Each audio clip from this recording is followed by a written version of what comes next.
Now, the other day, when I reported the news about this situation, it's my job to be impartial. I wasn't taking really no sides to a degree. I basically just wanted to give y'all what's been going on. But after sitting there and listening to several people talk about this situation time and time again, I want to go ahead and give my point of view. And y'all may disagree, y'all may agree. Now, what's really going on with Will is he can't really take an open marriage. It's his ego. His ego has been shattered. I don't care what a lot of people say. You can't, in the back of your mind, phantom another man smashing your woman while you going out there in a movie set. You smashing. You going out there and you doing your job. Then you try to call your lady. A lady got a thing in her mouth. She can't talk right now. Oh, I can't talk right now, Will. I'm busy. I can't talk right now, Will. It gets to that situation. It gets to that situation there where the minute the communication start going imbalance, it starts sounding like this every time that he wants to talk to her. Every time he tries to call her, like, hey, baby, how the kids? Every time. Hey, where's Willow? I gotta take her to school.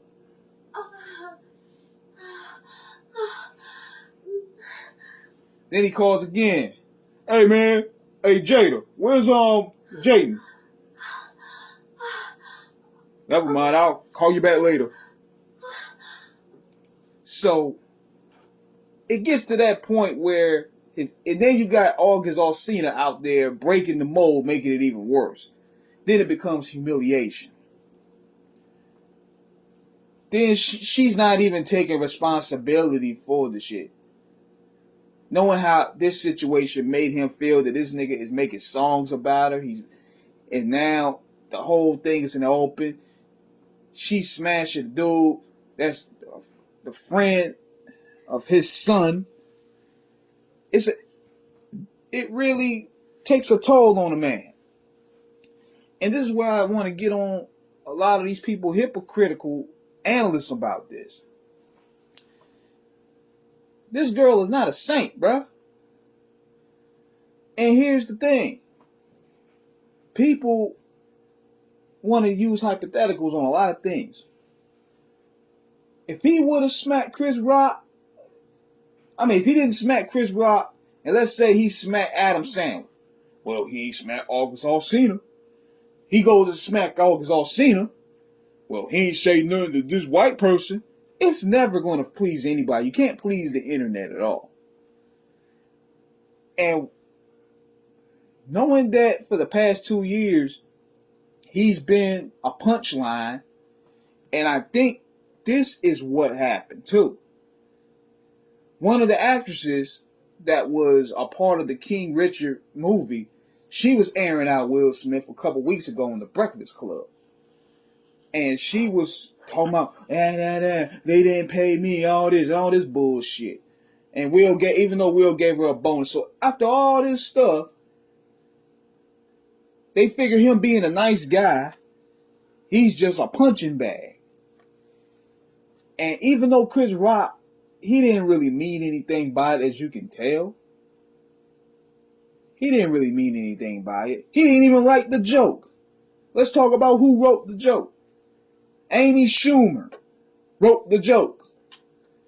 I bet. And that Will would have buck slapped her. Woo! Woo! If he would have buck slapped the hot dog water off of Amy Schumer, I would stream every Will Smith album to date. But he's not going to do that. He's not going to do that. They're not going to let niggas go in on their own like that.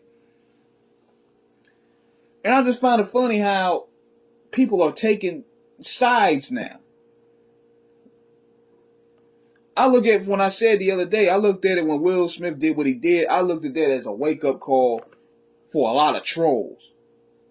See, that wasn't really a smack to Chris Rock. That was a smack to the trolls. To the people making memes, to the people running jokes. But it's just people are so hypocritical. It's like, what makes her so sacred?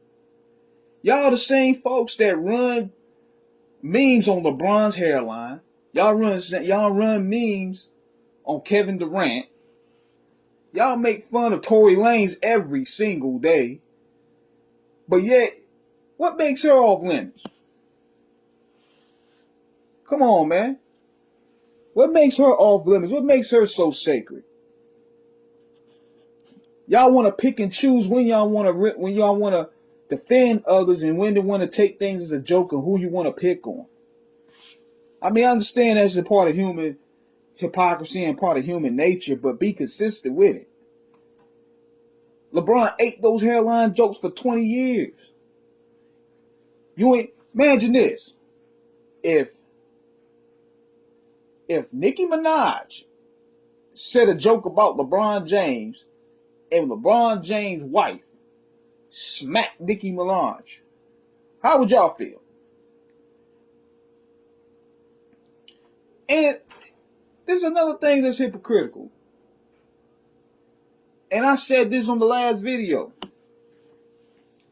Now everybody's talking about protect the black woman and all that stuff. The way they was portraying this, people's reaction is outrageous to the point.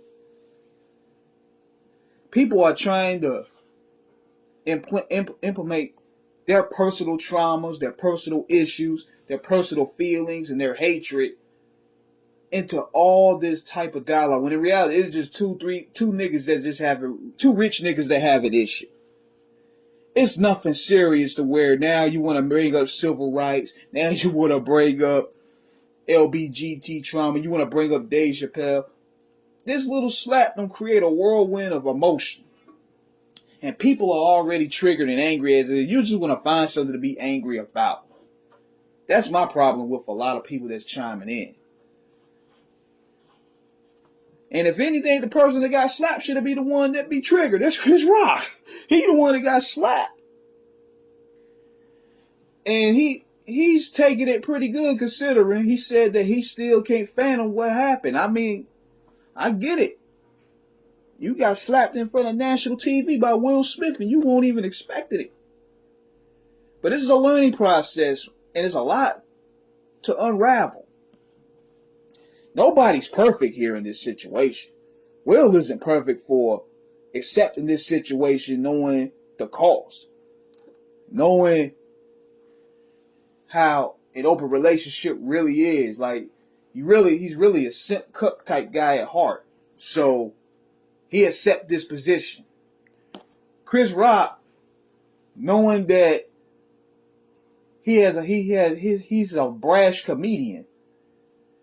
And a lot of that shit he said, it has truth. He's one of the funniest comics of all time, top 5.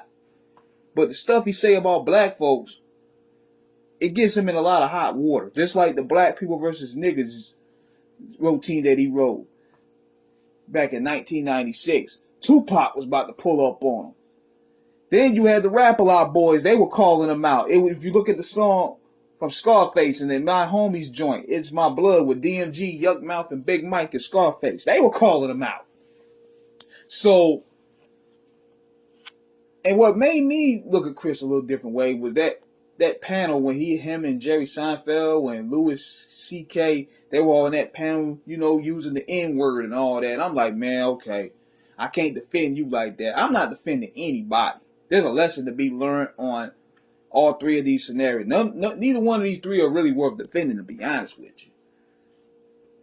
Jada's very manipulative. She humiliated this man. You're using Tupac's friendship, and you really want to push that button. You having entanglements with a dead nigga, and you have entanglements with an R&B singer. You know better. So there's really no side to take. But we just gotta look at things from an analytical viewpoint and realize there's a lesson to be learned. So that's my take on this. I wanted to speak my mind on it a little bit. I haven't really gave an opinion on it. And my opinion is this. There's no sides to really take. We need to just go ahead and just look at it like, we don't know either of these people. But Will Smith needs therapy. He needs to check Jada. And Chris Rock gonna probably go ahead and do his thing. He probably gonna be a made man after this. So let me know what you guys think. This is King Eric signing out. Subscribe, hit the like button, please.